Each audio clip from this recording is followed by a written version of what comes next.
As we start our owl collage, we want to think about ways to save time, like folding our paper to get two shapes or using lots of papers to cut lots of shapes at the same time. I have my plan on the back, so big shape, bigger than our hand for the body.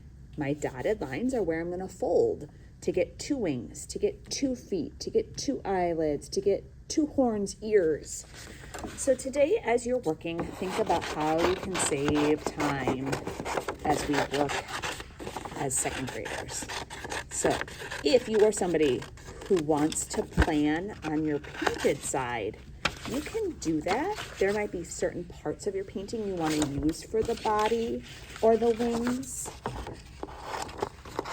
But I think having this plan is going to be really helpful.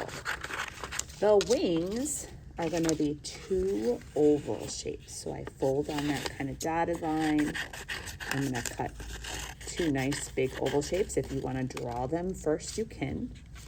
There's my painted side. The feet, I'm going to fold in half. The feet kind of look like claws or talons, so you can get as detailed as you want. I'm thinking I just need 2 smaller. I'm cutting, it's folded in half, so I have 2 at the same time. 2 smaller rectangles. I'm going to cut a little triangle out of them. There they are. My next is the eyelid. That's the part of the owl's eye that's going to close, the top part. This kind of looks like a half circle, semicircle. I should have 2 matching shapes. The ears or horns, I think, look like triangles, so you can cut them however you'd like. And I have a beak. I don't have to fold anything with the beak because I only need 1 beak, more of a triangle shape. And the feathers. I am going to cut some rectangles. And to save time, I'm going to stack all 3 of those rectangles I have together.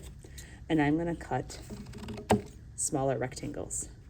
I'm leaving them in stacks because I don't know about you, but I have never seen feathers that are rectangle.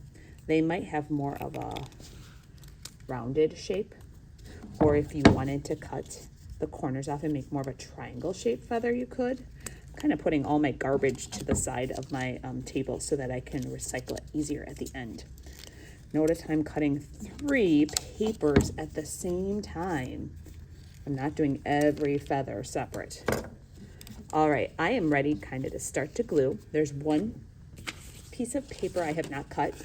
You're gonna get a big white paper to fold in half to get 2 eyes. Big round eyes, whatever shape that's rounded you have is great. And then when I'm ready to start gluing, I'm gonna start with that branch across more the bottom of my paper. If you wanna leave your paper as a rectangle, you can. If you wanna make your branch more wobbly, you could. I'm gonna do that on both sides. Branches can be any length you'd like. If you want to cut some of the branch off so it's shorter, you could. If you want to cut a triangle out of the one side so it looks like the branch is kind of in 2, you can. I'm going to start by gluing the branch. If I glue it right here, it looks like that branch is floating in the middle of my paper. So it's important that that branch is touching a side. My glue is already not working. Brand new bottle. There we go. I was just picking off the dry glue at the top. All right, so this is getting glued, touching the side of the paper. I have it towards the bottom of my black background so that my owl has room to fit on there. I'm gonna glue the body first.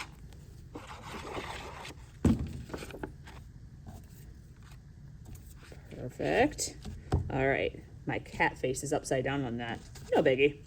I'm gonna add the wings next. Sides of the body. All right, eyes. Putting a little bit of glue all over. I am not gobbing it on. It's not oozing out the sides of these pieces.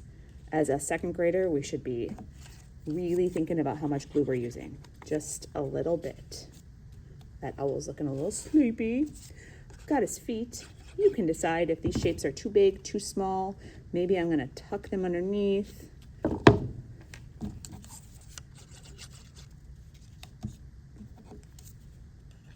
the beak. Awesome, I like how that blue is on there, that stands out. All right, all these feather shapes, I might not use them all, but I'm gonna create kind of a texture of fluffy texture on the owl's body. I'm gonna glue a couple of these at the same time. So I'm gonna start with a row of feathers next to each other. 3 kind of matches nicely.